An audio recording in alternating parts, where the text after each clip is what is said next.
Hello and welcome to Cup of Tea's 3-Minute Reviews. And the time it takes you to brew a cup of tea, we'll cover an entire movie. My name is Tim, and I'm joined as always by Michael. Thanks for having me. Thank you for joining me. Today's movie is Bonfire of the Vanities. It is a 1990 satirical comedy drama starring Tom Hanks, Bruce Willis, and Melanie Griffith. Michael, please give us your hot take. Tim, this movie was not my cup of tea.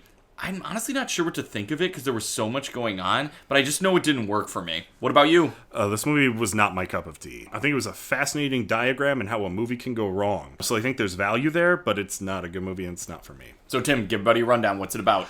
Based on a popular novel about the New York social scene, the film follows a bond trader who becomes embroiled in legal troubles after a hit and run sparks a political firestorm. Michael, you said this wasn't your cup of tea. Where do you want to start with this one?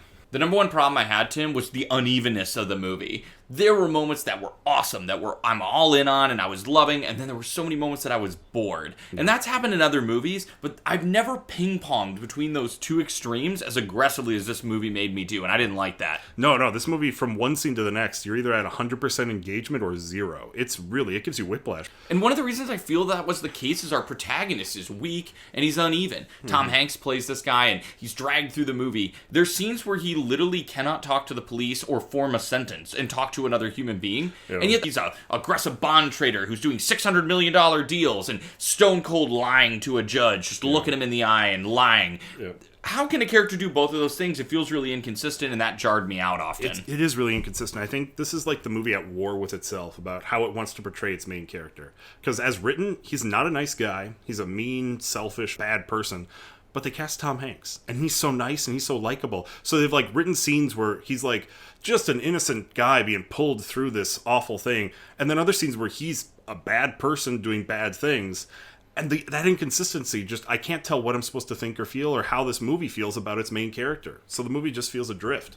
I agree, Tim. One other thing that bothered me, a slight nit, but one that stuck with me, the legal scenes in this movie were terrible. I've never seen a courtroom scene as stupid as the courtroom scene in this movie. Literally, they play an inadmissible evidence. The judge hears it and is like, yep, that guy's guilty. Done.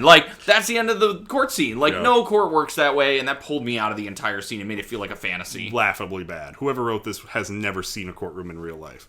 I'm going to switch, though, into the positive. There's some incredible filmmaking and some incredible shots. I think the most famous is this shot that cost $40,000 of a plane landing. It's an amazing shot. It's crazy story behind it.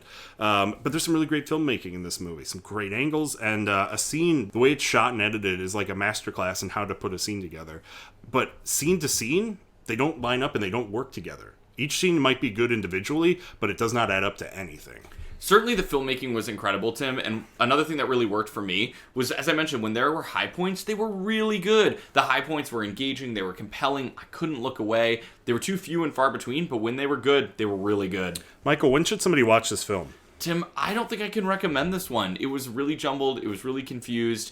I think there's some really interesting things that were done with filmmaking, but if you're not interested in that kind of thing, I just don't know who would enjoy this. I mean, if you're a film student who's interested in films and how they can be made and how they go wrong, read the book The Devil's Candy, which was a behind-the-scenes look at how this film was made and what went wrong, and then watch the film, because that's fascinating. That's why I subjected Michael to this movie. But otherwise, skip it. Thank you guys for listening. This has been Cup of Tea's 3-Minute Reviews.